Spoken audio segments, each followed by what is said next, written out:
സംതൃപ്തിയുടെ രാജപാതയാണ് ഖനാഅത്ത്. തനിക്ക് ലഭിച്ചതിൽ തൃപ്തിപ്പെട്ടവനേക്കാൾ വലിയ സന്തോഷം ജീവിതത്തിൽ ആർക്കാണ് ലഭിച്ചത്?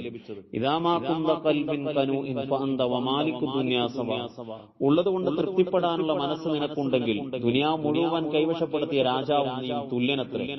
താഴെത്തട്ടിലുള്ളവരിലേക്ക് നോക്കി തനിക്ക് കിട്ടിയ അനുഗ്രഹത്തിൽ സന്തോഷിക്കുകയും സംതൃപ്തി അടയുകയും ശുക്രുള്ള മനസ്സുമായി ജീവിക്കുകയും ചെയ്താൽ ഇരുലോകത്തും സമാധാനമുള്ള സംതൃപ്ത ജീവിതമായിരിക്കും ഫലം.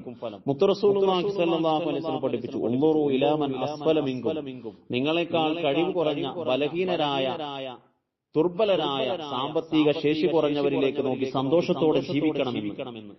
ഉള്ളതിൽ മതിവരാത്തവൻ മനസ്സിൽ ദുഃഖം പേറി ദുർവാശി കാരണം പണം കടം വാങ്ങി മോഹങ്ങൾ തീർക്കാനുള്ള വിഫല ശ്രമത്തിലായിരിക്കും. കൊടുത്തുവിട്ടാൻ സാധിക്കാതെ കടക്കണിയിൽ പൊറുതിമുട്ടി അസ്വസ്ഥനായി ജീവിച്ച് പൂവണിയാതെ സ്വപ്നങ്ങൾ പേറി ആയുസ് അവസാനിക്കും. മോഹങ്ങൾ മണ്ണിൽ കുഴിച്ചു മൂടപ്പെടുകയും ചെയ്യും.